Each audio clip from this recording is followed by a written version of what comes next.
자, 오늘 이 지명과 역사로 우리가 함께 배우고 있는 이 제자의 길, 사도들의 길 두 번째 시즌이죠.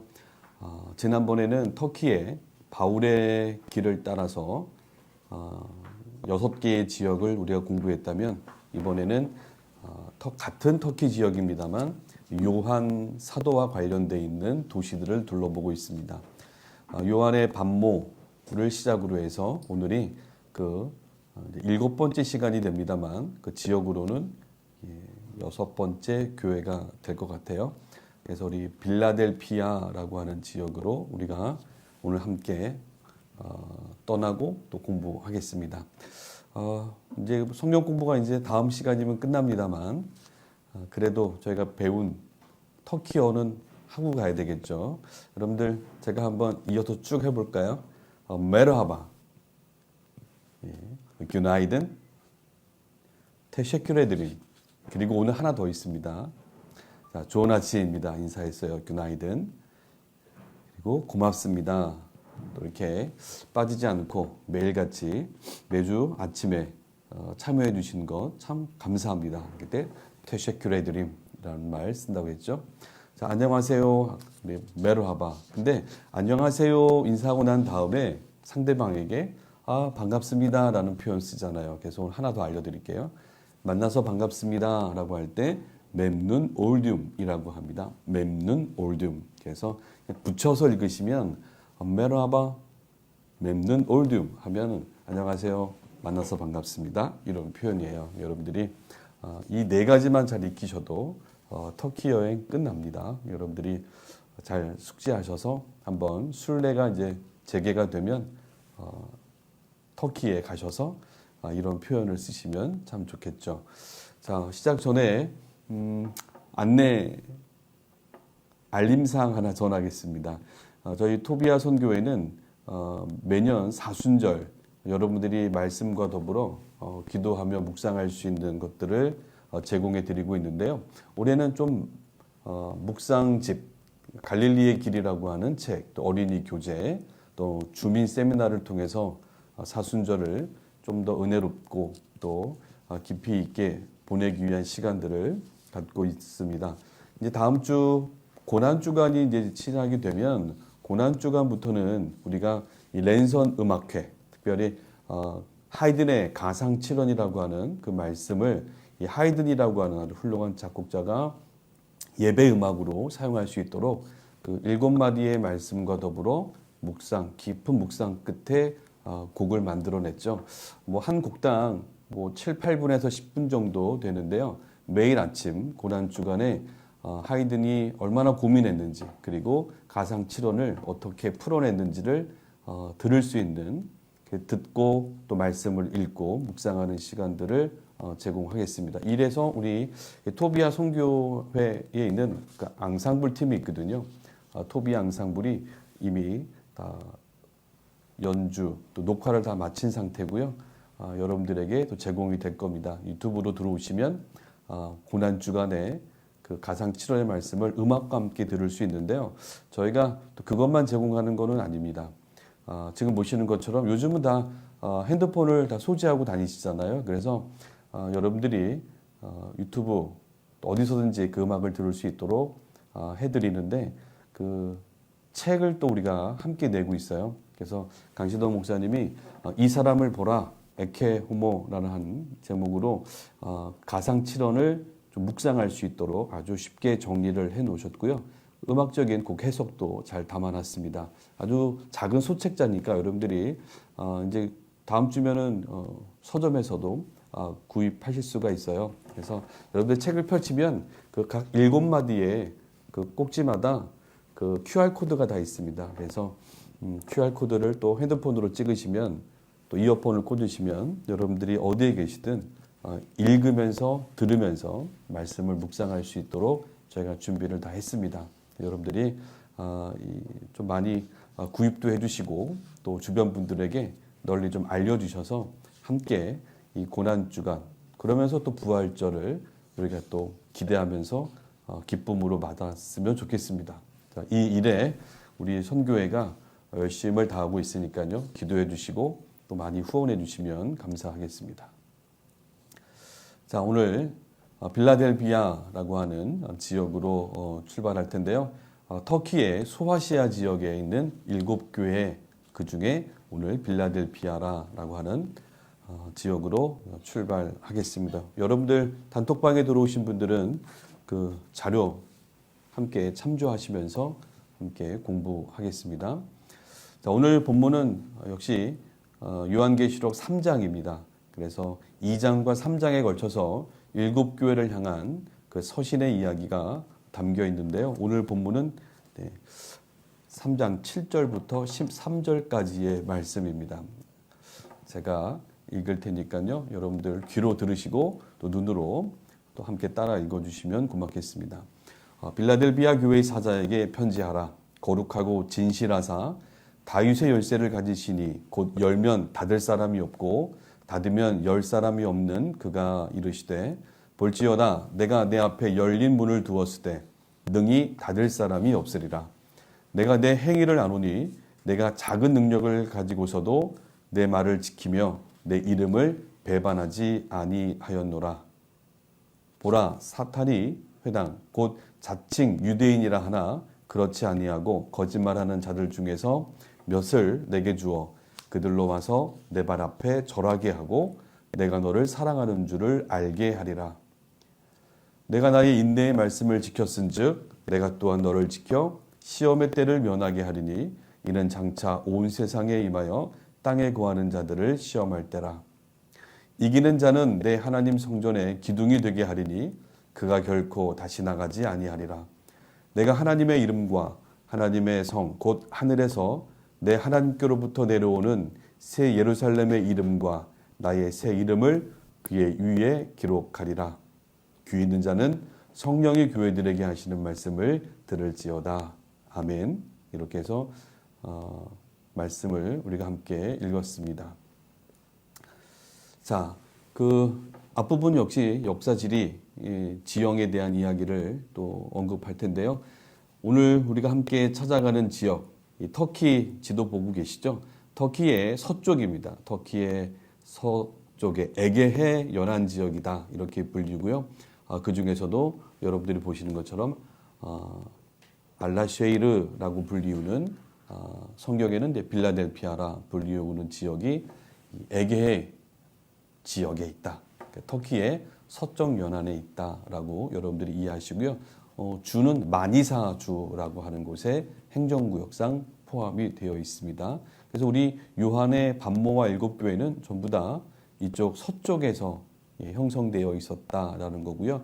이렇게 도시가 서쪽에 몰려 있었던 것은 이제 여러분들이 이제 지형적으로 이해를 하셔야 되는 건 상대적으로 강이 있고 또 계곡을 따라 비옥한 평야가 펼쳐지는 그런 지역이었고 또 교통의 요지들이었기 때문에 도로상에 있었던 크고 작은 도시들이어서 사람들이 거주하기 알맞은 지역에 도시는 발전하였고 그곳에 복음이 전해졌다라는 것을 여러분들이 기억하시면 좋을 것 같습니다.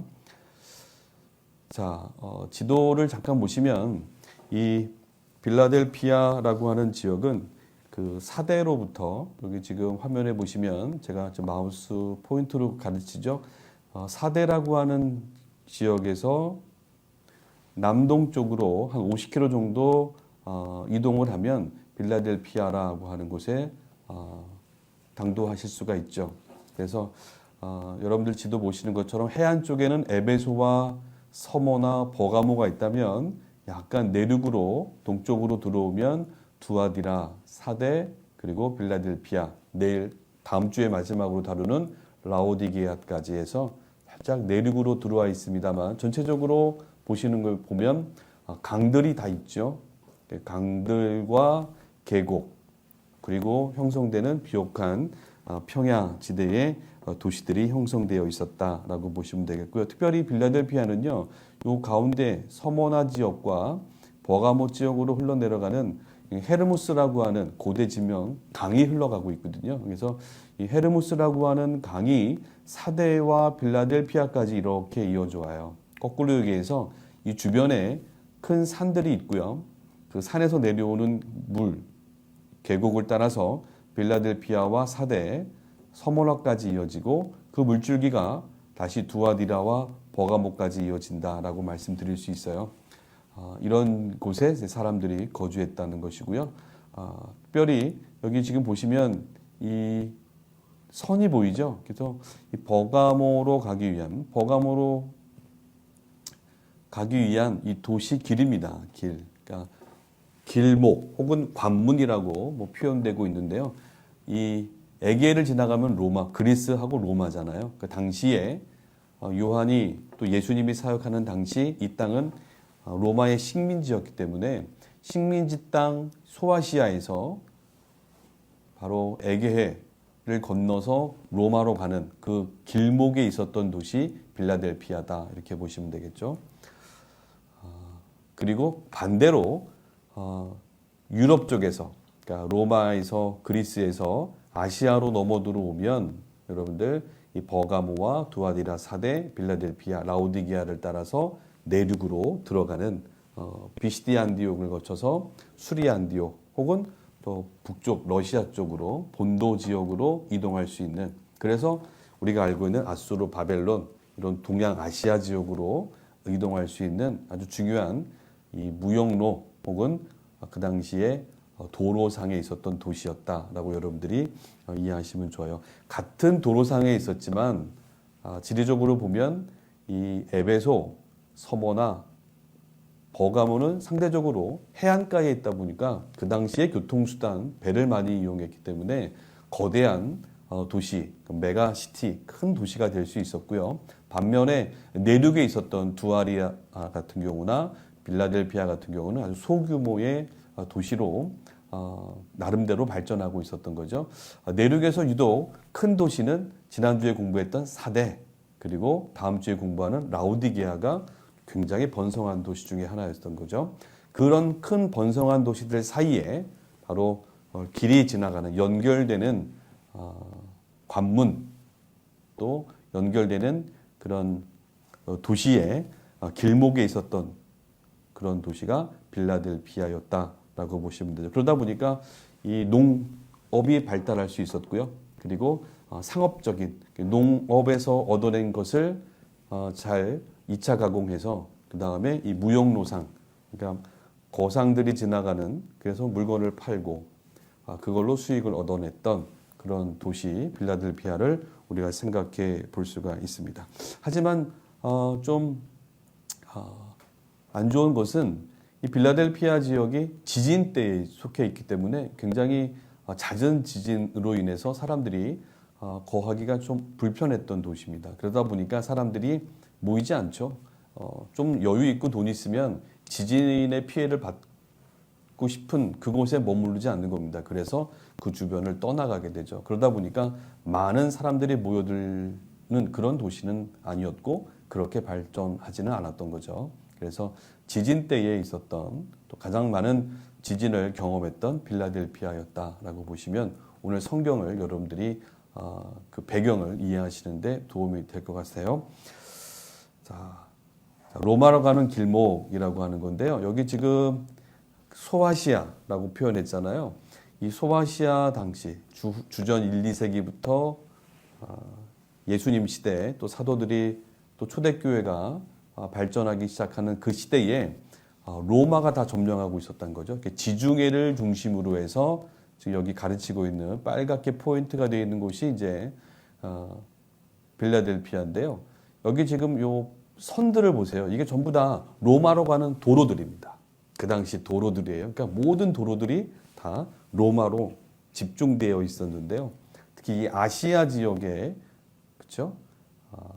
소아시아 지역의 서쪽 끝을 우리가 아시아라고 하잖아요. 여기도 보시면은 이 도로들이 그물망처럼 연결되어 있는 걸 보시는데 이 빌라델피아가 그 도로상에 있었다. 굉장히 중요한 위치를 차지하고 있었다라는 것을 여러분들이 기억하셨으면 좋겠고요.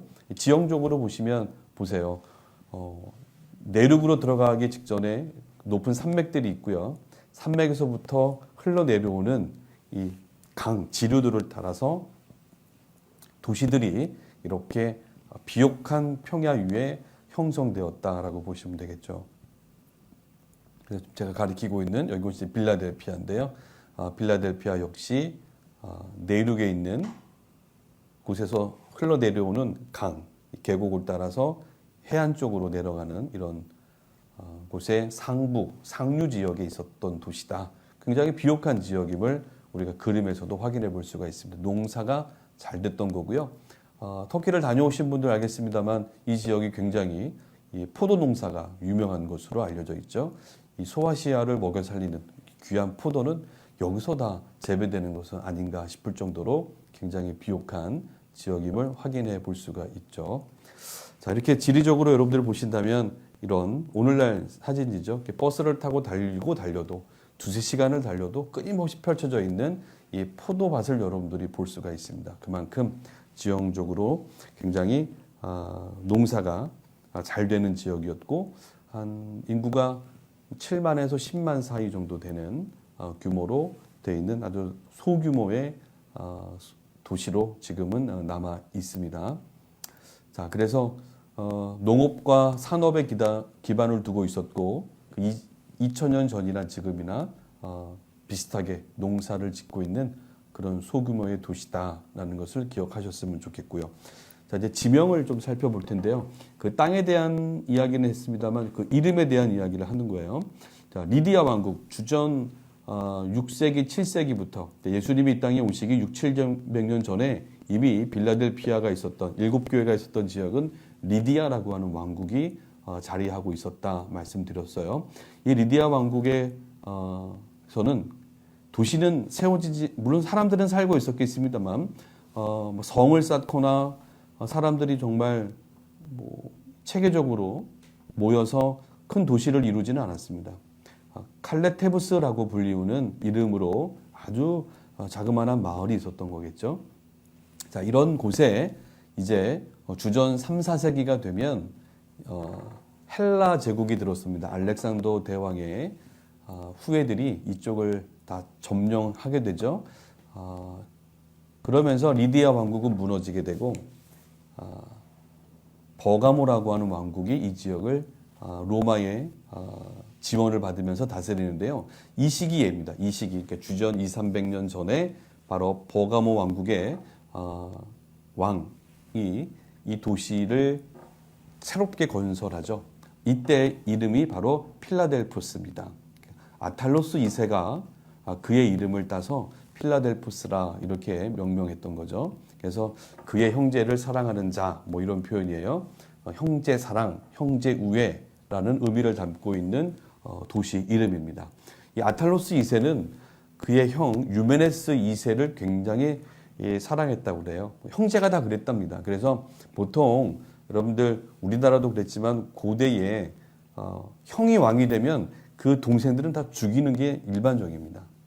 근데 형이 유메네스 2세가 왕이 됐는데 동생을 죽이지 않았어요. 왜냐하면 이 동생 아탈로스 2세가 굉장히 형에게 충성을 다했거든요. 어릴 적부터. 이게 참 아이러니한 거죠. 일반적이지 않았습니다. 그랬던 이유는 형이 동생을 너무 사랑했고요. 동생은 굉장히 지혜로웠고 또 용맹했습니다. 그래서 왕 유메네스 2세가 정치를 펼쳐감에 있어서 그 옆에서 충성스럽게 형을 보좌했다라고 그래요. 그래서 이 두 사람의 그 우애 관계를 표현하는 말. 그래서 이 아탈로스 2세의 이름이요. 아탈로스 필라델포스예요. 그래서 동생이 왕이 된 다음에 그의 이름을 필라델포스, 필로스 아델포스 뭐 이렇게 헬라어 두 개가 합쳐진 말인데요. 형제 사랑이라는 말이죠. 그래서 이 도시의 이름을 통해서 형과 아우의 관계, 사랑의 모습을 드러내줬다라고 여러분들이 보시면 될 것 같아요. 자, 이제 로마가 주전 133년에 완전히 그 땅을 점령하면서 아시아 속주로 삼는데요. 이 로마 제국 사람들은 이 땅을요 이름을 좀 바꿉니다. 왜냐하면 주 17년과 23년에 대지진이 일어나거든요.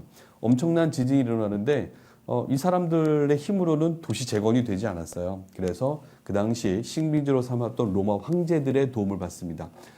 특별히 티베리우스 황제가 여러분들 이 도시를 재건을 도와주죠. 그러니까 은혜를 받았으니 이 도시민들은 이 황제에게 또 충성을 다하는 뭔가를 보여줘야 되잖아요. 그래서 그들이 네오 카이사랴, 뭐 황제의 신도시다라고 불리우는 이름으로 황제를 상징하는 충성을 다하는, 우리 이스라엘에 가면 가이사랴 혹은 가이사랴 빌립보 전부 다 로마 황제의 은혜를 입은 충성을 다짐하는 도시 이름이거든요. 그래서 여기도 마찬가지입니다. 네오 카이사랴라고 하는 이름으로 불리웠다는 거죠. 아마 요 시기가 예수님 시기예요. 그래서 예수님 사역하실 때는 네오 카이사랴라고 불렸던 지역이에요. 그러나 좀 지나고 나서 네로 황제 때에 다시 지나고 난 다음에 여러분들 AD 70년에 예루살렘이 완전히 무너지잖아요. 그때 티투스 장군이 이끌었는데 이 티투스 장군의 아버지죠. 베스파시아누스 장군이 네로 다음으로 이제 황제가 돼요. 이 황제에 의해서 또 이 도시는 은혜를 입습니다. 그래서 이 도시민들이 베스파시아누스 황제를 상징하는 그의 가족들을 의미하는, 어떤 이들은 또 그의 딸이나 아내의 이름을 땄다 해서 플라비아라고 불렀다는 거죠. 그래서 이 로마 시대가 들어오고 AD 1세기, 주후 1세기가 됐을 때 네오 카이사랴 혹은 플라비아라는 이름으로 불렸다는 거죠. 그리고 나서 한 100년이 좀 지나고 난 이후에 계속해서 황제의 숭배에 열정을 갖게 되고 충성을 다하는 그런 도시가 됐어요. 사실 이 도시만 그런 게 아니라 식민지 도시들이 다 그랬어요. 서로 앞다투어 충성을 맹세했던 거죠. 그래야 뭔가 얻을 수 있었으니까요. 자, 그래서 이 도시는 황제를 섬기는 신전을, 공식적인 신전을 만들어 가는 거죠. 그래서 네오크로스라고 하는 이 동전이 있습니다. 동전에도 새겨질 정도로 신전의 수호자, 신전의 관리인 뭐이라고 불리울 정도로 이 동전에다가 새겨놔서 이 빌라델피아에서 통용되는 동전에 황제를, 신전을 그만큼 수호하고 지키는 우리 도시다라는 것을 부각했다라는 거죠. 그때 네오크로스라고 하는 이름으로도 불렸습니다. 그리고 이제 시간이 지나면서 다시 빌라델피아나 부르기 시작했던 거죠. 잠깐 로마 제국 초창기 때 이런 이름으로 쓰였던 겁니다. 그리고 이제 1923년 터키 공화국이 들어서면서 이 알라슈에이르라고 하는 이름으로 바뀌게 돼요. 알라슈에이르. 이 알라 하면 이제 신이잖아요. 신의 이름. 알라슈에이르. 쉐이르는 도시라는, 마을이라는 뜻이에요. 신의 도시다라고 불렸던 거죠. 이 말이 나오게 된 이유가 17세기, 18세기까지 혹은 14세기 아주 중요한 전쟁이 발생하는데요. 비잔틴 제국, 14세기 때는 기독교 국가잖아요. 여기 빌라델피아 성에 있었던 도시민들이 끝까지 무슬림에게 저항을 합니다. 끝까지 싸워요. 그러다 보니까 이 여기를 점령하기가 쉽지 않았다고 그래요. 작은 도시임에도 불구하고 끝까지 버텨내는 이 기독교 도시 빌라델피아를 보고 여길 쳐들어왔던 오스만 제국의 사람들이 가히 신이 도와주는, 또 신의 사람들이 있는 도시이다라고 불렀던 거죠. 그래서 어떻게 보면 이방인들이 붙여줬던 이름 알라슈에이르예요. 신의 도시다라는 이름으로 불렸던 거죠. 그러다가 터키가 들어와서는 그 이름 대신, 물론 그 이름을 그대로 씁니다. 알라슈에이르를 쓰지만 의미를 좀 달리해요. 어떤 의미를 주냐면 여기는 화산지대였던 곳이죠. 그래서 이 굉장히 그 붉은 토양이 있다라는 겁니다. 그래서 이 땅의 이름, 땅의 색깔을 보고 굉장히 붉은 도시다라는 의미로 알라슈에이르라고 지금 부르고 있다는 거죠. 그러니까 여러분들 어쨌든 이렇게 지명 속에 그 당시의 역사의 이야기가 담겨져 있었다라고 보시면 되고, 우리 읽고 있는 성경에는 빌라델피아라고 여러분들이 보시면 되겠고요. 순례를 가시면 알라슈에이르 이렇게 해야 그 사람들이 알아듣습니다. 자, 이제 이 리디아 왕국의 얘기했죠. 역사를 볼 텐데요. 앞서 설명드렸기 때문에 쉽게 그냥 넘어갑니다. 리디아 왕국이 강성할 때, 주전 7, 8세기 때 여기 보시면 해안가에 여러 도시들이 있고 내륙에 뭐 사대까지도 표기되어 있습니다만 이때만 해도 도시가 그렇게 눈에 띄지 않은 아주 조그마한 마을이었던 거죠. 그러다 보니까 지도에도 언급이 되지 않는 그런 아주 아주 자그마한 마을이었다는 거죠. 그러다가 페르시아가 여기를 점령하게 되고요. 이때도 특별하게 두각을 나타내지 않았어요. 드디어 이제 헬라 제국이 들어왔을 때 바로 이곳이 조금씩 발전하려고 이제 움트기 시작하는 거죠. 자, 그러다가 결정적으로 버가모 왕국이 왕성해지면서 이곳에 도시를 세웠다. 이 버가모 왕국이 점점 초창기죠. 점점 이렇게 왕성해질 때 헬라 제국을 밀어내죠. 왜요? 로마의 도움을 받았기 때문에 버가모 왕국은 그 이름을 유지할 수 있었던 거예요. 그래서 이럴 때 역시 도시가 만들어졌다. 여러분들 그렇게 기억해 주시면 되겠고요. 그래서 헬라의 문화, 헬레니즘의 영향 안에 있었다라는 걸 기억해 주셨으면 좋겠어요. 그래서 이교의 신전들이 굉장히 많이 들어섰고요. 특별히 헬라 사람들은 이 술의 신, 와인이잖아요. 포도 농사를 많이 지었기 때문에 포도를 생산하고 거기서 재배한 것들을 다시 와인으로 만들어서 그 소아시아 지역뿐만 아니라 이 로마 식민지 도시들로 보급을 했던 굉장히 중요한 지역 중에 하나였던 거죠. 그러다 보니까 그들이 믿어왔던 신, 디오니소스라고 하는 신을 섬겼던 거고요. 이 헬라 신을 그대로 받아들여서 로마 사람들도 신을 섬겼던 거죠. 그래서 헬라 사람들의 신이 곧 우리의 신이다라고 그들은 여겼기 때문에 디오니소스, 이 신을 숭배하는 모습을 그대로 그들은 받아들였던 겁니다. 어쨌든 이렇게 복잡한 역사 속에 그들의 문화 또 종교적인 의식을 우리가 한번 생각해 봤으면 좋겠고요. 자, 이렇게 되면서 드디어 로마가 완전히 이 빌라델피아를 비롯한 그 지역을 속주로 삼아버리죠. 그래서 로마 시대 때 모습이고 이제 사도 바울이 복음을 전하러 갈 때 이미 이 빌라델피아는 아시아라고 하는 속주 안에 예속이 되어 있었던 도시다라는 걸 여러분들이 기억하시면 좋겠습니다. 이 아시아에서 가장 큰 도시가 에베소였죠. 에베소. 그리고 버가모, 서머나 이런 도시들이 굉장히 큰 도시들이었습니다.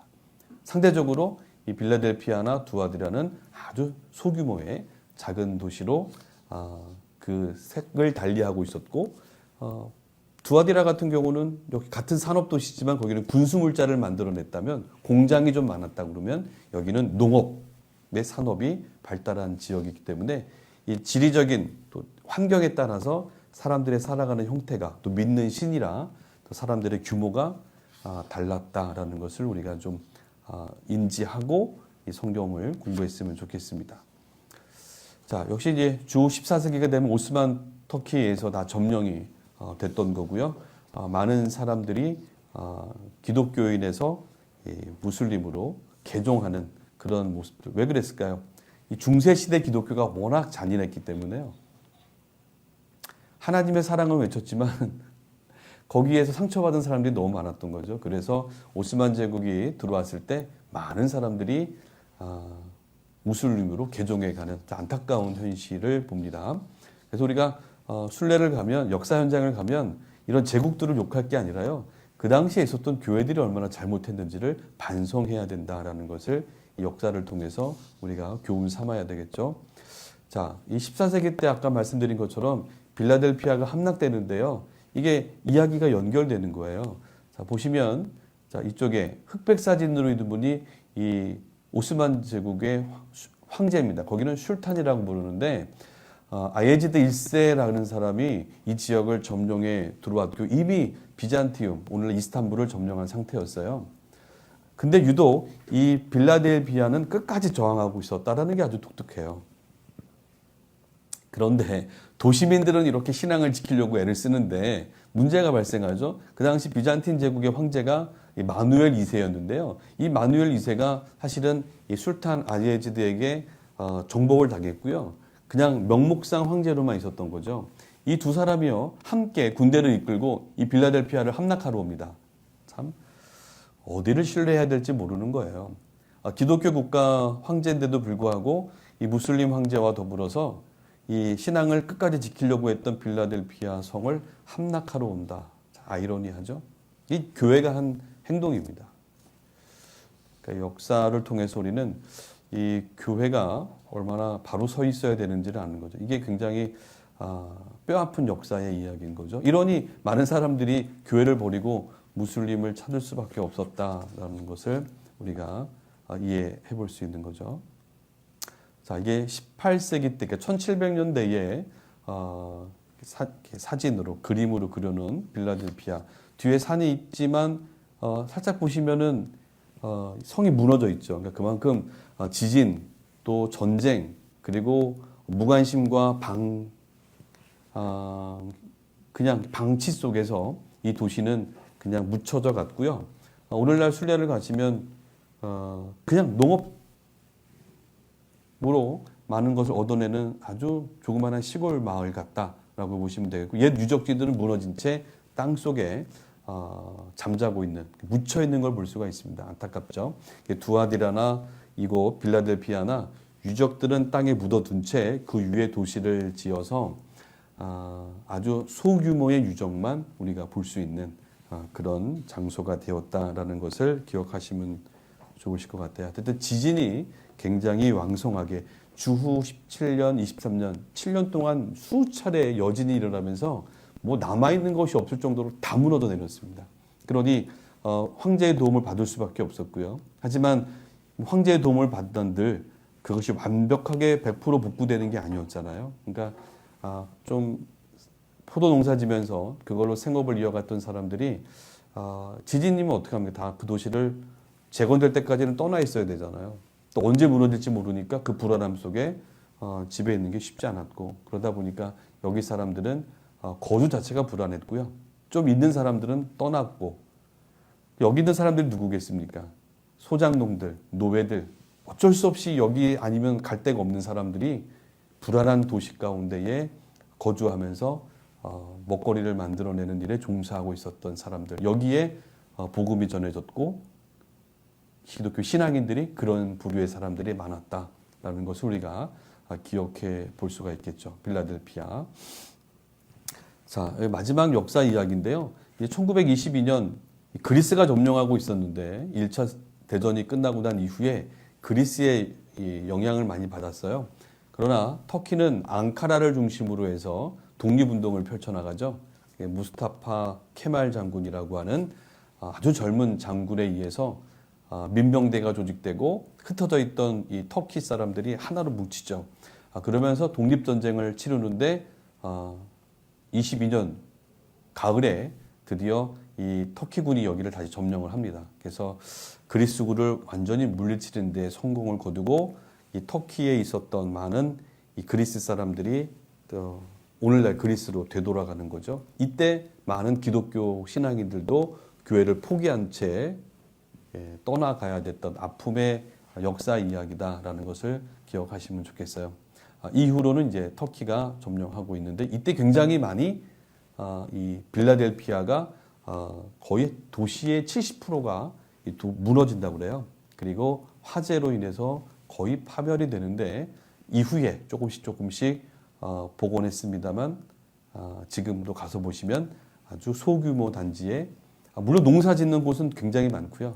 도시는 굉장히 작은 모습을 여러분들이 볼 수가 있습니다. 자, 이제 순례 유적지를 이제 우리가 한번 방문해 보실 텐데요. 순례 유적지가 사실 여러분들 가 보시면 사도 요한 교회다라고 하는 이름으로 남아져 있는 아주 큰 기둥 3개가 남아 있는 그 교회만 잠깐 둘러보시는 거예요. 그래서 7교회를 순례하는 중에 아주 짧은 시간, 아주 간단하게 둘러보는 지역 장소 중에 하나가 이 빌라델피아 교회일 정도로 유적지가 그렇게 많지 않습니다. 이 교회 유적과 그나마 여기서 조금 외곽에 있는 곳인데요. 삼중 성벽이라고 하죠. 그 당시에 빌라델피아 성벽을 만들 때 그림 보시면은 해자라고 하죠. 해자. 그러니까 물길을 만들어 놓고요. 말이 뛰어넘지 못하도록 1차적인 벽을 치룬다는 거. 이게 첫 번째 성벽이 되겠고요. 해자가. 그리고 그 위에 성벽을 하나 쌓는 거죠. 이 성벽이 무너져서 들어오면 그 다음 4벽, 아주 웅장한 성벽이 또 있는 거죠. 그래서 하나, 둘, 셋, 3중 성벽을 쌓아서 도시를 방비했는데 지금 가서 보시면 이 3번째 4벽이 조금 남아있다고 그래요. 4벽이 조금 남아있는 상중 성벽의 유적이 발굴돼 있고요. 그 다음에 디오니소스 신전을 비롯한 헬라에 아주 많은 신전들이 있었다고 합니다. 크고 작은 신전들이 굉장히 많아서 다산과 풍요를 비는 이 농사짓는 도시다 보니까 이 만들어내고 생산해내는 것을 위해서 섬겼던 신전들이 굉장히 많았다라는 거죠. 어떻게 보면 이 종교적인 도시였다라고 보시면 됩니다. 디오니소스 신전에 그 일부 터가 남아 있고 그 다음에 아크로폴리스라고 하는 그러니까 약간의 언덕 위에 만들어졌던 원형 극장의 일부가 남아 있답니다. 그래서 이 빌라델피아를 가면 뭐 이 네 가지 정도를 볼 수 있지만 보통 순례 팀들은 이 요한 교회만 둘러보고 나옵니다. 그래서 다른 형태의 유적들은 또 다른 도시에서 만날 수 있기 때문에 여러분들이 요한 기념교회의 일부 남아있는 모습을 볼 수가 있는 거죠.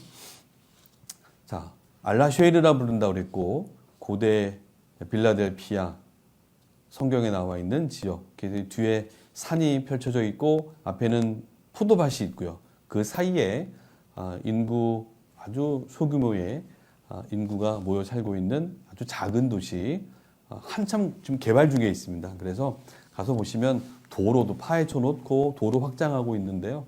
어쨌든 굉장히 작은 도시임을 우리가 확인할 수가 있죠. 자, 제가 팁을 하나 드렸죠. 이 터키는요, 어딜 가든 버스를 타고 달리면, 자, 이렇게, 빌라델피아, 알라쉐이르라고 하는 도시로 버스가 딱 지나 거의 다 들었으면 이런 표지판을 볼 수 있다고 그랬어요. 이 표지판이 뭐죠? 예, 어디 가도 볼 수 있는데요. 그 도시 이름입니다. 자, 여기서부터는 알라쉐이르입니다. 그리고 밑에 있는 숫자는 지금 살고 있는 인구의 수입니다. 2년마다 통계를 낸다고 그랬죠. 참 재미있는 나라예요. 그래서 알라쉐이르는 현재 10만 명 정도가 살고 있습니다. 라는 표식을 해놓고 있습니다. 자, 이렇게 해서 딱 들어가면 도시의 입구에 여러분들 화면 보시는 것처럼 아주 포도송이를 엄청나게 크게 만들어 놓고 있어요. 또 물, 비옥함을 상징해 주는 거죠. 그만큼 도시가 예전이나 지금이나 자랑하는 것은 역시 포도 농사입니다. 그래서 포도 농사를 통해서 만들어내는 와인, 이것이 고대부터 지금까지 이 지형적으로 땅의 비옥함 때문에 얻어진 산물이었고 이걸 가지고 지금도 살고 있는 도시다라는 것을 도시로 이렇게 시내로 들어가면 한 번에 볼 수가 있습니다. 대부분 주무시다 보니까 못 보시는 경우가 있는데 눈을 잘 뜨셔야 돼요. 자, 이렇게 도시를 들어가면 참 재밌는 풍경이에요. 농촌 도시다 보니까 이거 시내에서 보기 어려운 풍경인데 이렇게 소나 말이 끌고 가는 달구지가 있어요. 이걸 지금도 교통수단으로 이용하고 있을 정도로 아주 이 농촌의 모습 그대로 볼 수가 있는 겁니다. 그래서 이렇게 말이나 소가 이끄는 달구지들을 뭐 자전거나 오토바이, 차와 함께 서로 뒤섞여 있는 모습들을 여러분들이 볼 수가 있죠. 자, 이제 버스가 이 마을 한켠에 딱 쓰면 내려서 이렇게 공원이 아주 자그맣게 조성돼 있어요. 이 공원 앞으로 걸어 들어가야 되는 거죠. 들어가다 보면 이렇게 길을 따라 걷습니다.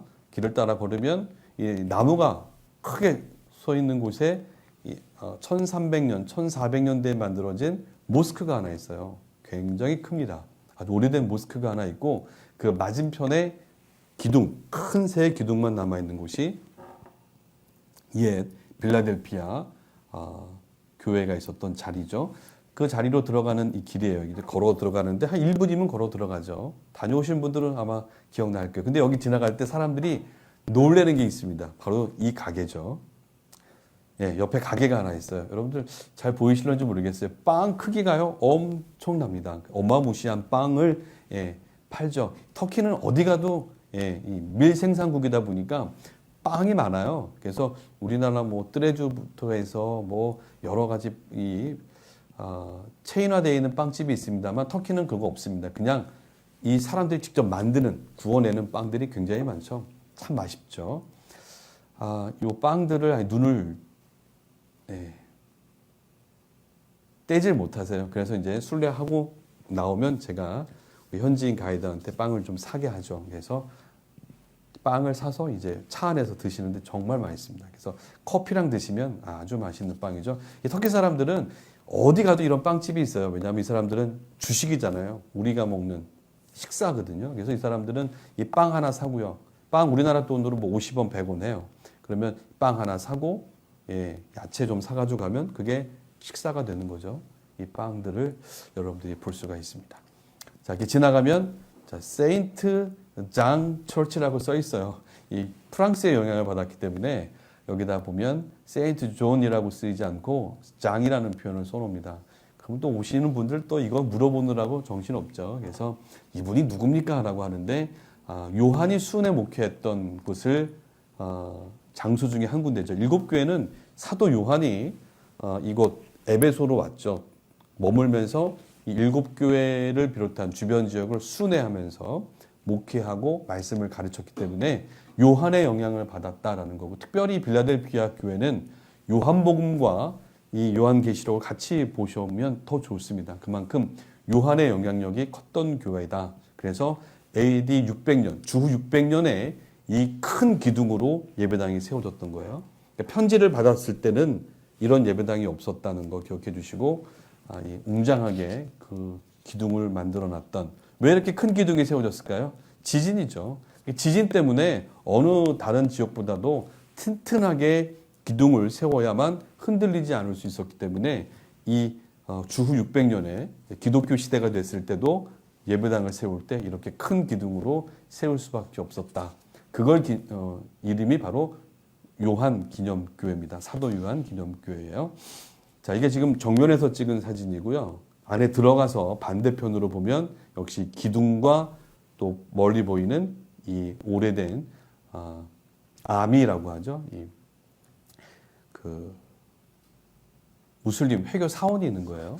자, 여기 지금 이 기둥 사이로 흩어져 있는 이 유물들을 우리가 볼 수가 있습니다. 이 주변에서 집을 짓다가 발굴된 것들이 있으면 다 여기다 갖다 놓는 거죠. 자, 그래서 필라델피아. 그래서 여기 보시면은 여기 사람들은 킬리세라고 그래요. 터키 말로 킬리세, 교회라는 말을 쓰는데 600년대에 만들어졌던 지역이다라는 것을 보면서 안으로 들어갑니다. 들어가면 이렇게 널브러져 있는 그 당시 2000년 전 로마 시대 때의 잔해들을 다 갖다 놨기 때문에 이게 교회에서 사용된 걸 수도 또 있고요. 그렇지 않은 것들도 있음을 여러분들이 기억하셨으면 좋겠어요. 자, 여기서 이제 유적지 중에 우리가 좀 관심을 가져야 될 게요. 이런 겁니다. 지진이 있었다는 거죠. 오늘 자꾸 이제 지진 얘기를 좀 많이 할 수밖에 없어요. 이 지진 때에 있다 보니까 이 기둥만 보세요. 땅을 파고 얼마나 큰 기둥을 심어 놨는지를 볼 수 있어요.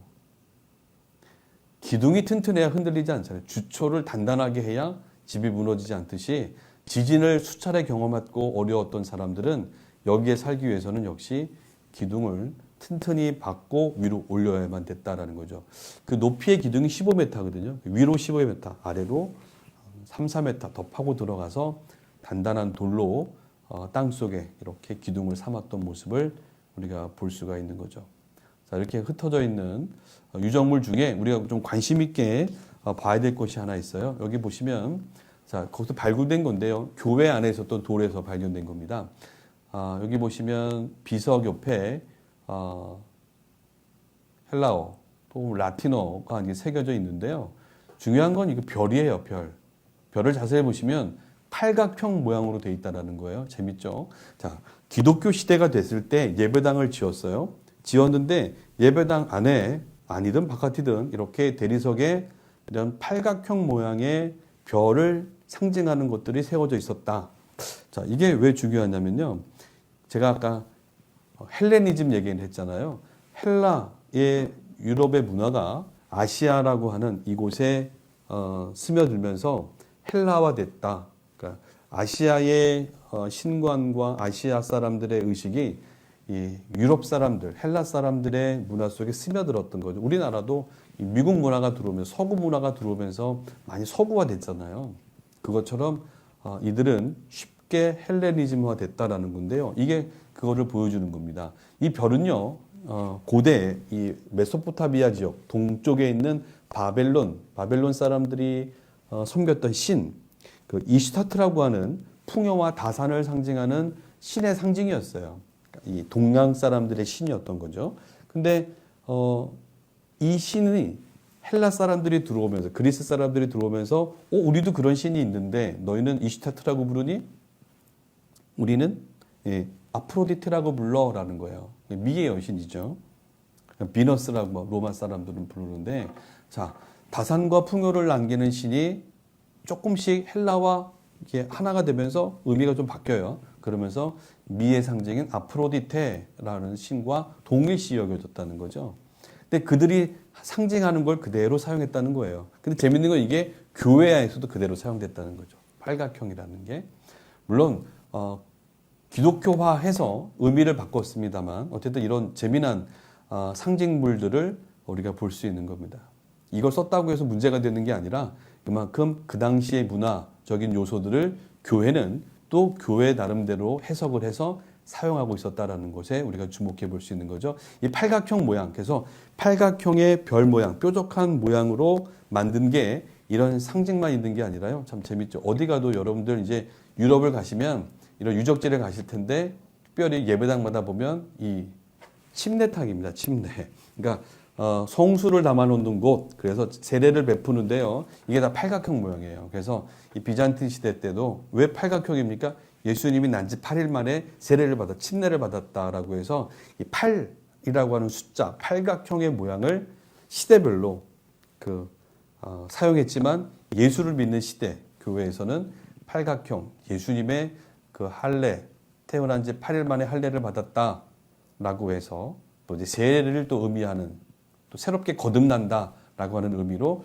팔각형의 상징에 침례탕을 만들어 놓고 있었다라는 것이 흥미롭다라는 거예요. 자, 여기 이제 뭐 아르메니아 언어가 적혀져 있는, 그래서 굉장히 그 동방교회라고 하죠. 정교회, 오늘날 얘기하는 정교회 영향을 받고 있었다. 그 정교회 사람들의 이 십자가 심벌입니다. 그래서 여러분들 동양, 동방교회의 영향을 받았던 것 이렇게 보시면 좋겠죠. 지금 제가 설명드리는 게 현장에서 다 질문하시는 것들에 대한 답이에요. 자, 이 석관을 보실 텐데요. 엄청난 석관이죠. 아마도 귀족이 묻혔던 석관 같은데요. 보통 로마 사람들은 석관에 묻힙니다. 로마 시민권을 갖고 있는 사람들은 당대에 아주 잘 살았던 사람들이에요. 대부분의 계층 사람들이 이 농민이나 노예들이 많았기 때문에 로마 시민권을 갖고 있으면 이런 그가 숨을 거두면 이런 석관에 묻혀요. 그리고 좀 더 아주 상급 귀족이다라고 하면 2층, 3층짜리를 만드는 거죠. 자, 여기 보시면 이 포도송이. 이것도 많이 질문하시는데 그 포도송이를 이렇게 사람이 메고 가는 거예요.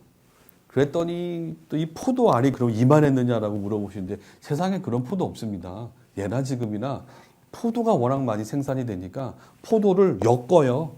다발로 엮어가지고 사람들이 이고 갈 정도로 풍요로웠다라는 걸 상징하는 거죠. 여러분들이 그렇게 이해를 해주셔야 됩니다.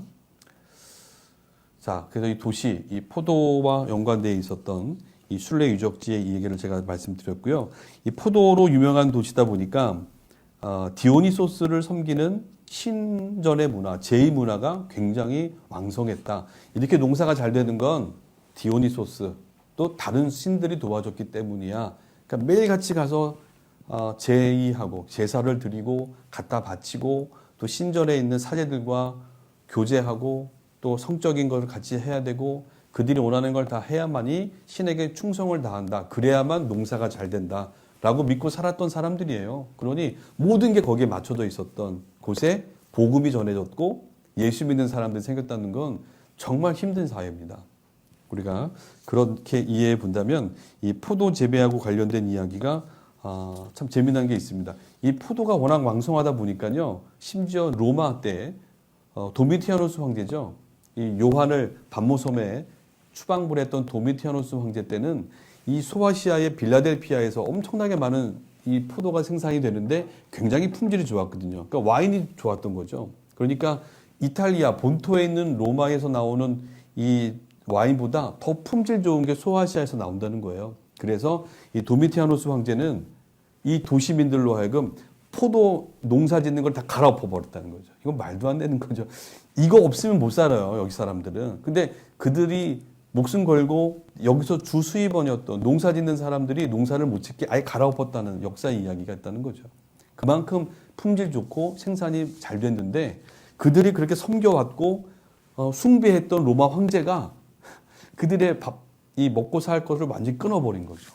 여러분들 그러면 어떡하겠습니까? 데모해야죠.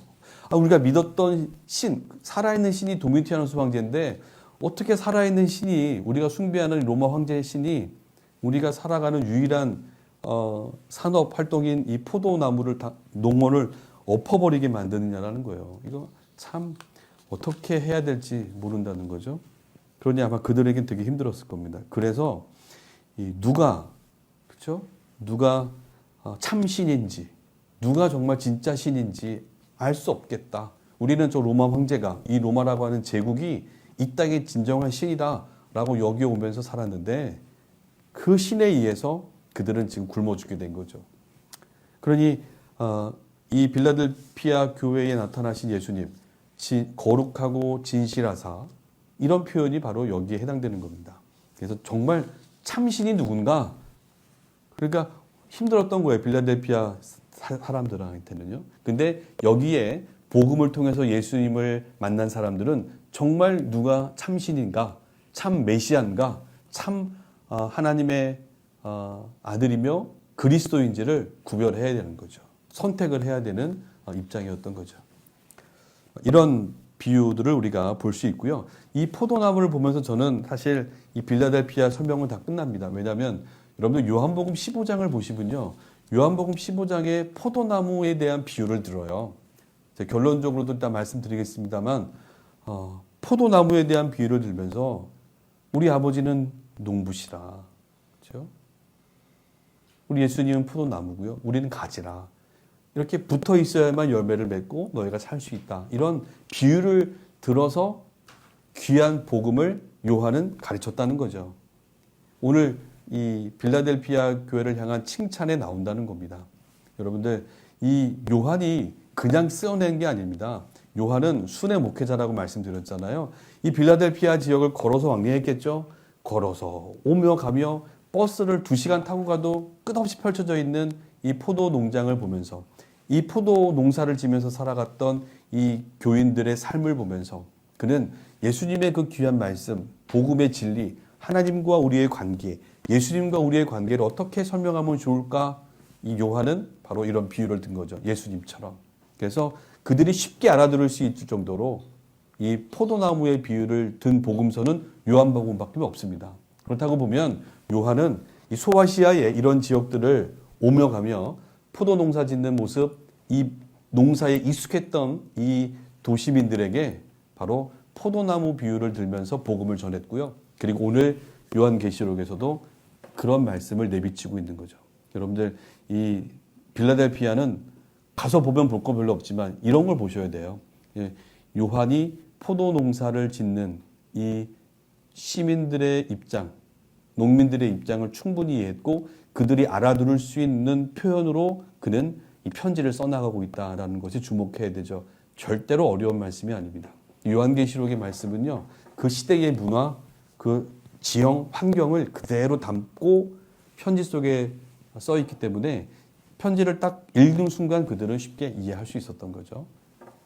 자, 어쨌든 이 포도나무의 비유. 그래서 저는 참 놀랐어요. 이 지역을 오며 가면서 또 저도 버스를 타고 이동하면서 아하, 요한이 이런 지역을 통해서 그런 귀한 포도나무의 비유를 쏟아냈구나라는 것을 깨달을 수가 있었던 거죠. 자, 굉장히 땅이 붉습니다. 이런 걸 보면 농사가 잘 될 수밖에 없었던 땅이었다라는 거고요. 술의 신 디오니소스, 제가 말씀드렸죠. 참 6, 7월 가면요, 뭐 포도가 뭐 굉장히 잘 되고, 지금도 얼마 전에 누가 저한테 전화를 주셨어요. 이 터키에 그 건포도를 좀 갖다 줄 수 없냐고. 저도 먹고 싶습니다만 지금 비행기가 안 떠서 못 가잖아요. 그만큼 이 소아시아 지역에서, 이 지역에서 나오는 이 포도가 굉장히 좋다, 세계적으로 유명했다라는 것을 우리는 엿볼 수 있고, 이런 일에 종사했던 사람들이 그 교회 또 그 지역 사람들의 삶의 모습이었다라는 것을 우리가 기억하자는 겁니다. 그래서 아까 나는 참 포도나무요, 내 아버지는 농부라, 이런 말씀으로 예수님의 또 하나님과의 관계를 잘 풀어냈던 요한을 우리가 생각해 볼 수 있는 거죠. 내가 아버지의 계명을 지켜 그의 사랑 안에 거하는 것 같이 너희도 내 계명을 지키면 내 사랑 안에 거하느니라. 이런 말씀은 바로 포도나무의 비유와 이렇게 연결시켜서 얘기하고 있고 오늘 계시록에도 일러주고 있는 말씀인 거죠. 빌라델피아 교회사를 잠깐 보면요. 로마서 16장 21절에 언급되어 있는 사도 바울의 친척 누기오가 아마도 여기에 첫 번째 교회의 감독 1세기 때에 교회의 리더가 아니었겠느냐 이렇게 언급하고 있습니다. 교회 전승 또한 누기오를 언급하면서도 또 다른 학자들은 데메드리우스라고 하는 사람일 수도 있다라고 하면서 이 공동체가 하나만 있는 게 아니잖아요. 그러니까 누군가의 집에서 동굴에서 모였던 소규모의 예배 공동체이기 때문에 어느 공동체든 그 공동체 리더들이 있습니다. 저희 교회도 이제 25명, 30명 되면 여기에 리더가 있는 것처럼 여러 한 도시지만 여러 모임 장소들이 좀 여러 개 있었을 것이고요. 그들의 대표자가 있었을 것이다 라고 보는 겁니다. 그리고 이제 한 100년이 지나가면서 이 수리 안디옥 교회 아시죠? 거기에 감독이었던 이그나티우스라고 하는 아주 훌륭한 학자이자 감독이 로마로 압송돼 갑니다. 이제 포로 잡혀서 죽으러 이제 로마로 가던 길에 이그나티우스가 이 도로가 말씀드렸죠. 로마로 가는 길목에 빌라델피아가 있었다고요. 빌라델피아를 지나가죠. 이곳 사람들의 이야기를 듣고 형편을 또 이해하면서 편지를 씁니다. 그래서 에베소, 두아디라, 또 서모나 이런 곳에 있을 때 이 빌라델피아 교회를 향한 편지를 써주는 거죠. 힘들고 어려운 상황 안다. 하지만 끝까지 분열하지 말고 끝까지 너희는 말씀으로 하나가 되어달라 하면서 편지를 써줍니다. 이 편지를 받으면서 힘들었던 이 빌라델피아 교인들이 위로를 받았겠죠. 그러니까 아마 이곳에 있었던 이들도 끝까지 신앙을 말씀을 지키는 삶을 살 수가 있었던 거죠.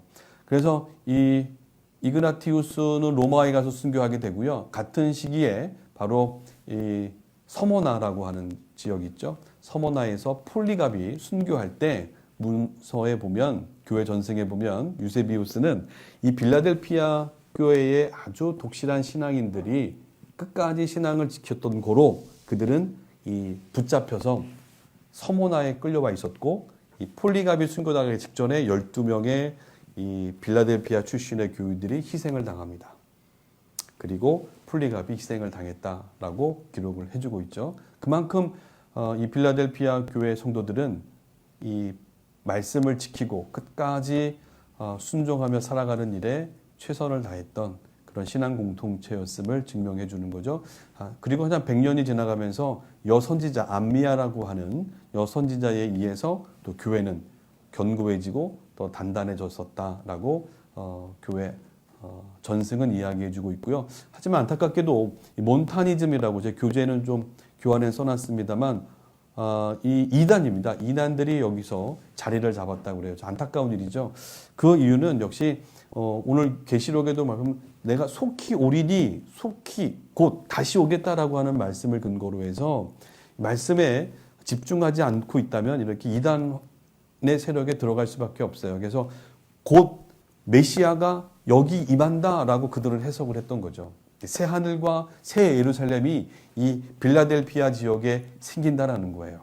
그래서 사람들이 몰려들었고 거기에 모여서 그들은 천국을 희망하면서 살았다는 거죠. 오늘 우리 주변에 있는 이단들하고 동일시되는 그런 종교가 주 3세기, 4세기 때 이 빌라델피아를 거점으로 해서 형성됐다는 게 좀 안타깝습니다만 이런 역사를 우리가 또 볼 수 있는 거죠. 자, 이 이그나티우스 얘기를 좀 잠깐 하고 싶은데요. 이그나티우스가 바로 이렇게 로마로 가기 직전에 이런 편지를 쓰면서 했던 그 열정과 마음을 우리가 한번 되새겨 볼 수 있는 거죠. 이런 앞선 귀한 신앙인들의 노력들이 있었기에 1, 2세기 때의 신앙인들은 굉장히 목숨을 희생당하는 걸 두려워하지 않고 끝까지 신앙을 지켜갔다. 오늘 칭찬받은 빌라델피아 교회잖아요. 그러면 이 칭찬을 받았던 기독교 신앙인들의 그 속에는 그들도 훌륭했지만 이렇게 앞서간 신앙인들, 선배들이 있었기에 또 그들의 조력이 있었기에 그들은 이겨낼 수 있지 않았겠는가라는 것을 우리가 한번 되새겨볼 수 있다는 겁니다. 그러니까 앞서간 신앙인들의 그 신앙의 모습이, 선배들의 모습이요, 후대 우리 자녀들에게 큰 영향을 미친다는 걸 우리가 기억을 해야 됩니다. 그게 세워져 있지 않으면 쉽게 이단에 빠져들 수밖에 없거든요. 그러니까 여러분들 우리의 신앙생활이 얼마나 중요한지를 기억해 볼 수 있는 자리죠. 자, 이제 성경 말씀 보면 세 가지 정도를 제가 좀 정리하고 싶은데요. 이 성경 공부 자체가 여러분들 제가 계시록을 뭐 일일이 해석을 해서 적용하는 시간은 아니고 말 그대로 지명과 역사를 따라서 우리가 성경을 이해하자고 하는 성경 공부죠. 그렇다고 본다면 여러분들 제가 지금까지 해드린 이야기들을 한번 정리해서 본다면 오늘 요한 사도는 반모에서 성령을 통해서 빌라델피아 교회를 향해서 편지를 띄웁니다. 띄울 때 그들을 행위를 잘 알고 있다라고 얘기하세요. 그들의 너희의 행위를 잘 알고 있는 그 주님이 등장하는데 7절 말씀에 보면 거룩한 분, 거룩하사 그리고 진실한 분으로 소개하고 있다는 거죠. 자, 편지를 받았어요. 자, 모이세요. 반모에서 우리 요한 사도가 편지를 보냈습니다. 라고 편지를 읽는데 첫 문장이 그거예요. 거룩하사 진실하시고 다윗의 열쇠를 가지신 분이 말씀하십니다. 라는 표현을 들을 때 그들은 그게 뭐지? 해석할 이유가 전혀 없어요. 왜냐하면 제가 말씀드린 것처럼 항상 누가 신인가? 누가 참 신인가? 우리에게 진정으로 참 가치와 복을 주는 신이 로마 황제인가 국가인가? 아니면 그동안 오랫동안 믿어왔던 디오니소스나 헬라의 다른 신들인가? 아니면 우리가 지금 붙들고 있는 예수가 참신인가? 여기에서 늘 혼란스러웠고 힘들었던 그 당시 교인들에게 하나님은 말이야, 예수는 말이야, 진짜 거룩한 분이라는, 이 거룩한이라는 말은 사실 구약시대 때부터 여호와 하나님을 상징하는 의미였기 때문에 유대인으로 있다가 개종한 사람들, 또 디아스포라 되어서 살았던 그 유대인들이나 아니면 그 주변에서 유대인들의 삶을 보면서 회당을 출입했던 갓피어rod이라고 그러죠. 경건한 사람들, 또 이방인 가운데 예수를 믿게 된 사람들에게 굉장히 익숙한 표현입니다. 하나님이시라는 거죠. 거룩하신 분이다. 그리고 그는 진실하신 분이다. 이거죠. 신뢰할 만한 분이다. 라는 거예요. 뭘요? 그가 이루시는 사역에 있어서 신뢰할 만한 분이다. 라고 이야기를 한다는 겁니다. 그래서 제가 그 주석에서 학자들이 이야기하고 있는 것을 교단에다가 좀 써놨습니다만, 거룩하신 분으로 참신으로 바로 진실하사, 진짜라는 겁니다. 참신. 너희가 지금 후회하면서 땅을 치고 참 잘해줄 것 같처럼 여겼지만 너희를 지금 힘들게 하는 그 로마 황제를 보면서 얼마나 탄식하고 있고 욕하고 있느냐. 저게 참신이 아니라는 거죠. 예수가 진정한 거룩하시고 진짜의 신이자 또 너희를 참된 길로 인도해 신뢰할 만한 분이시다라는 이름으로 등장하고 있는 거예요. 그러니까 우리야 2000년의 시간이 흘러서 문화가 다르니까 이렇게 해석을 하지만 그 당시 사람들이 편지를 읽을 때는 이 문장만 읽어도 위로가 될 수밖에 없었던 거죠. 그리고 다윗의 열쇠를 가지신 분이었다. 이 다윗의 열쇠는 이사야서 22장에 있는 말씀을 인용하면서 표현하고 있잖아요. 그만큼 왕의 권한, 능력을 가지신, 왕의 권세를 가진, 그래서 문을 열면 닫을 사람이 없고 이런 표현을 쓰고 있다는 거죠. 그러니까 그 문이 닫혀 있어도 얼마든지 열 수 있는 그 능력이 있는 분, 주권을 쥐고 있는 분이 바로 너희가 믿는 예수 그리스도시다. 이거를 지금 요한은 편지를 써나가면서 그들에게 설명해 주고 있습니다. 근데 이게 바로 그 당시에 로마 황제를 섬겼던 사람들, 헬라의 이교신을 섬겼던 누가 진짜 신이냐. 이거를 한번 잘 생각해 보라는 겁니다. 그리고 너희가 지금 붙들고 있는 그 신이 진정한 신이다라는 것을 일러주고 있는 거죠.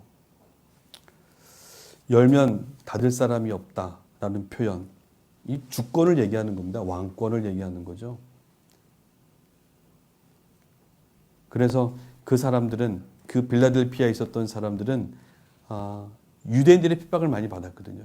그 당시 유대 공동체가 있으면서 이 그리스도인들을 자기들과는 구별했고요. 메시아를 기다려야 되는데 예수가 메시아라고 하는 저들은 잘못됐다라고 하면서 유대인 사회에서조차 그들을 출교하고 그들을 비방하고 모욕했다는 거죠.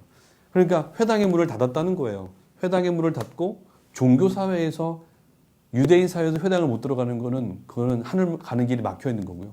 자기들만 이 구원받았다. 너희들은 예수쟁이들은 구원 없다. 이렇게 가르쳤다는 거죠. 그러니까 경제적으로도 종교적으로도 예수 믿는 사람들은 굉장히 핍박을 받을 수밖에 없었던 거죠. 이 사람들에게 예수님이 말씀하시는 거예요. 아니다. 너희 앞에 열린 문을 두었다. 닫혀 있어도 여실 수 있는 분이 그분이시다. 그분이 너희에게 문을 활짝 열어놨으니 염려하지 말아라. 어디로 향하는 문이요? 하나님의 나라로 들어가는 문이 너희에게 활짝 열려 있다.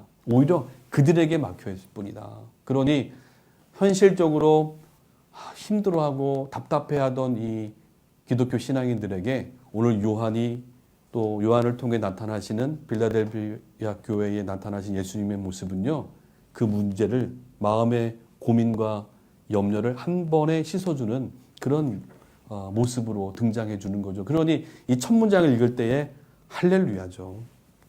그렇지. 우리가 믿고 붙들고 있는 그분이 진정한 신이기에 그들은 하나님의 나라, 왕국에 들어가는 문을 활짝 열어두셨지. 우리에게 있는 거지. 이렇게 그들은 받아들이면서 말씀을 보았던 거죠. 자, 이게 황제 숭배의 그 형상들입니다. 그래서 이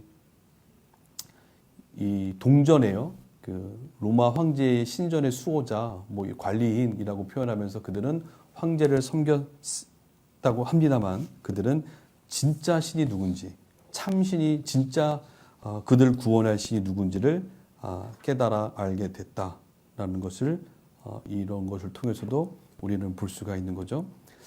자, 그래서 그들에게 열린 문을 두었다라는 표현을 쓰고 있었다는 것, 활짝 문이 열려 있었다. 그러니까 이런 것이 그들에게 격려가 될 수 있었다라는 말씀을 드리면서 이제 그 다음 문장, 작은 능력을 가지고서도라는 표현에 우리가 주목을 해야 되겠죠. 너희의 행위를 아는데, 그렇죠? 그리고 나를 붙들고 있는 거 참 귀한데, 바로 너희의 행위를 좀 더 구체적으로 본다면 너희가 지금 살고 있는 그 삶의 현장을 보는 겁니다. 예수님은. 자, 이게 지진 때의 이야기예요. 이게 소아시아인데요. 여기 지금 화살표로 되어 있는 데가 빌라델피아입니다. 이게 붉은색으로 되어 있죠. 여기 에베소, 서모나 이런 지역들이 지진이 심했던 지역이에요. 이 빌라델피아. 그 지진 때에 형성되어 있기 때문에 굉장히 많은 지진으로 영향을 받았던 곳이 빌라델피아였다라는 거예요. 그리고 여러분들 우리나라도 경북 밑으로 내려가면 요즘 뭐 경주 지진 때문에 사람들이 얼마나 불안해합니까? 집값 떨어져요. 오늘날 집값 떨어지면 난리죠. 예? 돈만 있으면 어떻게 해요? 그 자리를 벗어나서 딴 데 가서 땅 사야죠. 돈 있으면 거기 안 있고 싶은 겁니다. 다 떠나려고 하는 거죠. 불안한 거죠. 심리적으로 불안하고. 그러니까 투자를 안 하죠. 그러니까 사람들은 이주하기 바쁘죠. 있는 사람들은 다 떠나가죠. 그럼 상대적으로 거기 있는 사람들은 허탈감에 있는 거죠. 없으니까 어쩔 수 없이 사는데 불안한 거죠. 그러니 미래에 대한 희망이나 기대가 없고 투자를 하지 않으니 도시는 농사만 짓는 소작농들로만 가득 차 있고 주인들은 가끔 와서 얻어놓은 걸 가져갈 뿐이죠. 언제 또 지진이 나서 죽을지, 또 집을 나가서 또 천막 치면서 거주해야 될지, 이 앞날을 또 안전을 보장받지 않았던 그런 열악한 상황이 작은 능력이다라고 보셔야 돼요. 열악한 능력이냐 아니면 그 주변에 메가시티들, 큰 도시, 서머나, 이즈밀, 그 다음에 에베소, 버가모처럼 사대처럼 아주 큰 도시들이냐, 비하면 형편없는 도시를 설명해주고 있는 단어다라고 보셔야 돼요. 내가 살고 있는 삶의 환경이 굉장히 열악했다. 열악하기 때문에 기대를 갖지 않고 희망 없이 살아가는 사람들이 많았겠죠. 그래서 이 도시의 문제가 뭔지 알면 술 취함의 문제였다는 거예요. 술로 해결하는 거죠. 요즘 그런 분들 많이 보지 않습니까? 도시냐 소읍이냐, 여기에 차이를 여러분들이 이해를 하면 쉬울 것 같아요.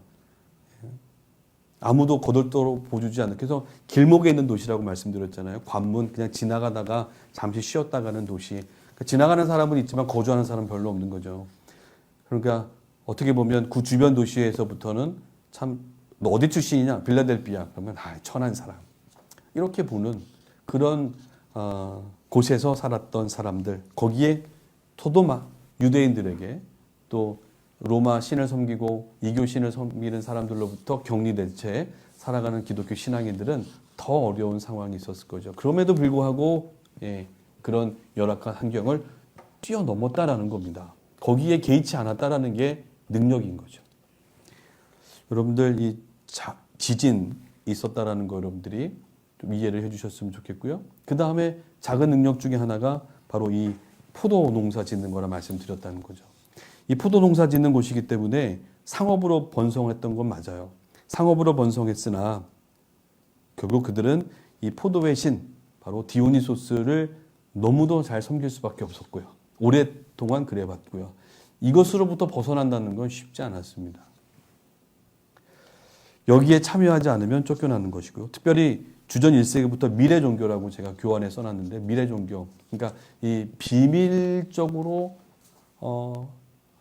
그들의 행위를 하는 사람들, 공개하지 않고 그들만 모여서 뭔가 수덕수덕대고 제의를 행하고 행사를 하고 하는데 알리지 않는 아주 비밀스러운 단체들이 굉장히 많았다는 거예요.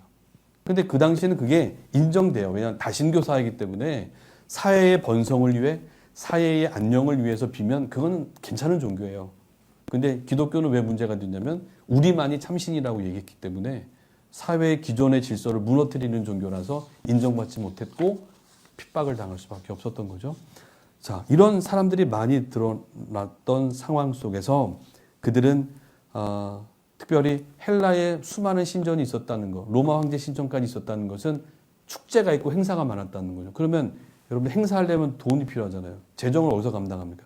여기 도시민이 감당하는 거예요. 왜요? 그렇게 투자하고 드려야 헌신해야 그 신이 복을 내린다는 거예요. 그러니 짜고 짜서 쥐어짜서 살기도 어려운데 이 소작농민들이 뭐 가진 게 얼마나 됩니까? 겨우겨우 일해서 그거 다 뺏기는 거예요. 그러니 여기의 삶이 그렇게 녹록지 않습니다. 그래서 그걸 갖다가 신전에 바치고 행사 때 내야 인정받고 자격을 얻고 살아가는 거죠.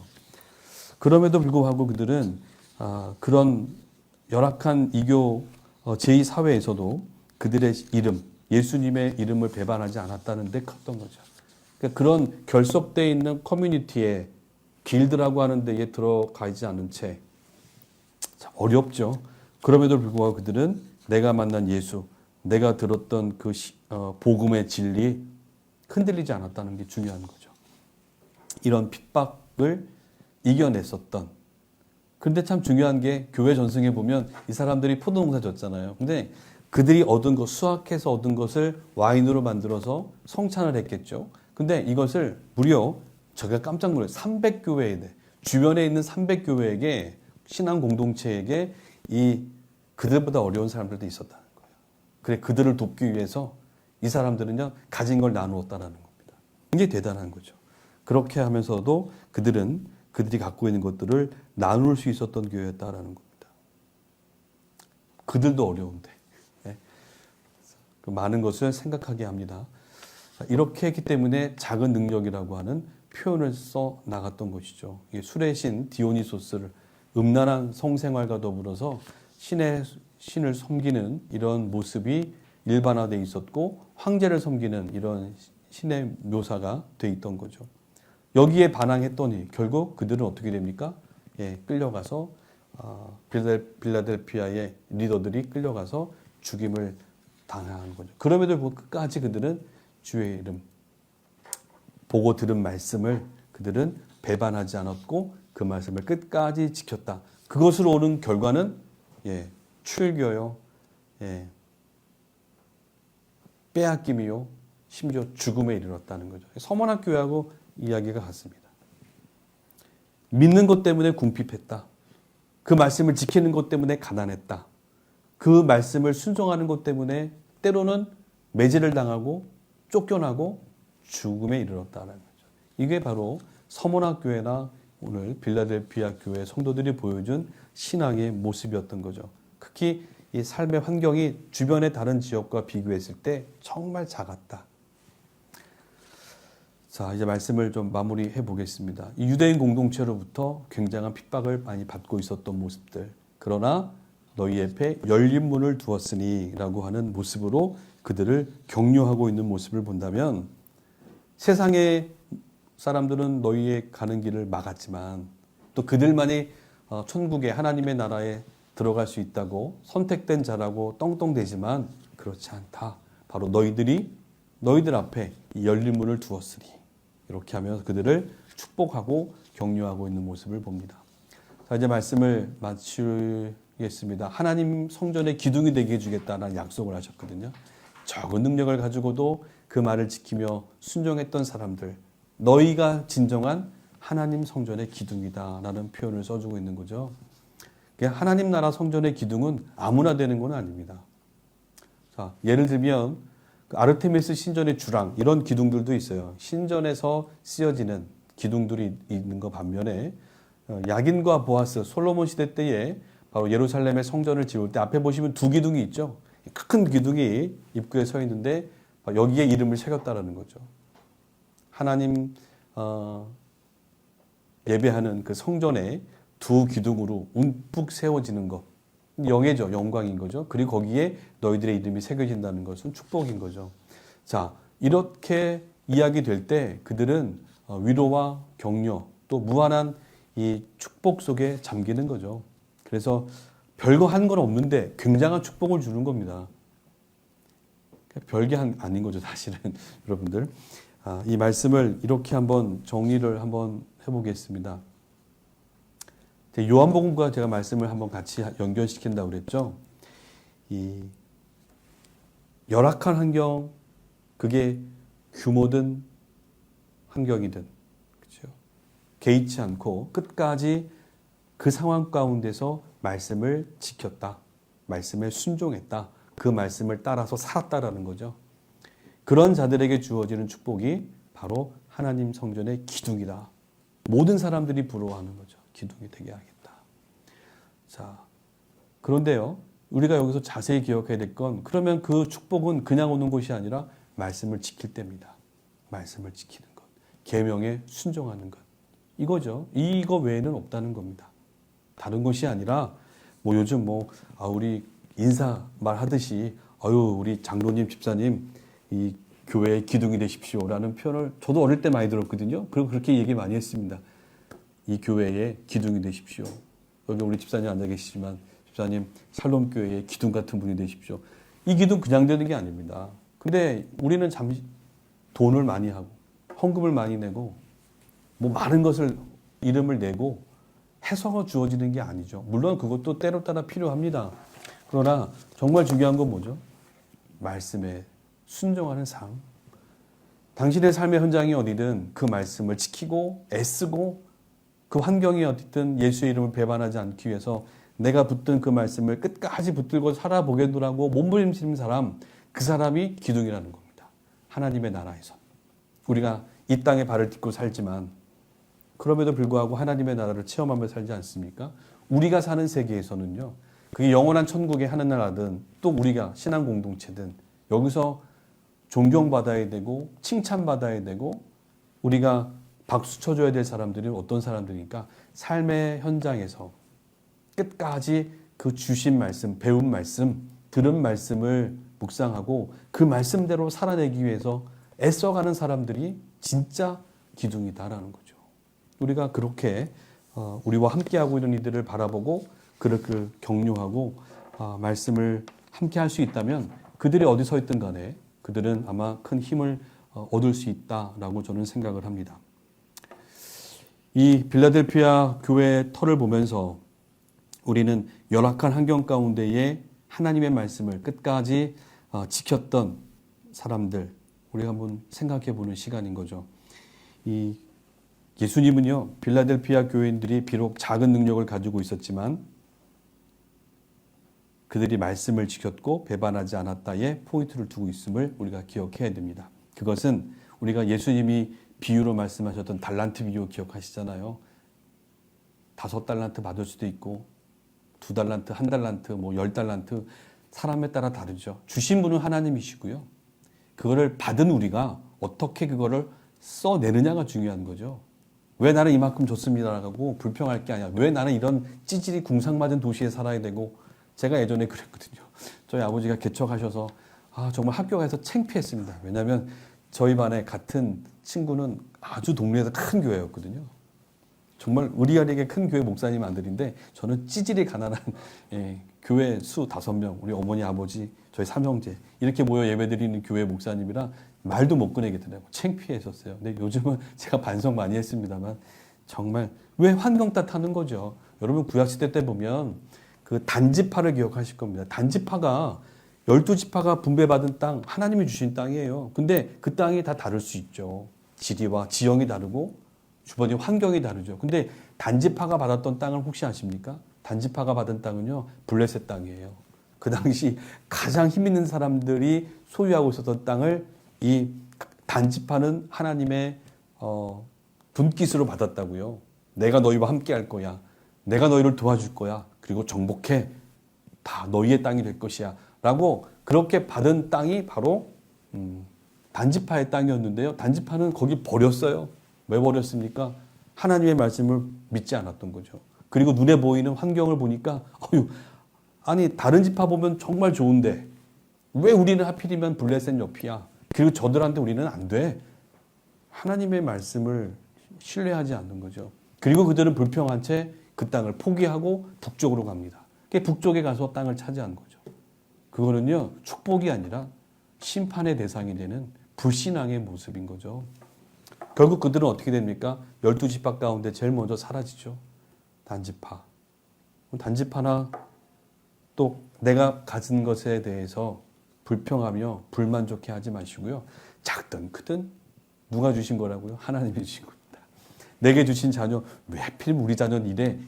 우리 부모는 왜 이래? 이러게 하지 마시고요.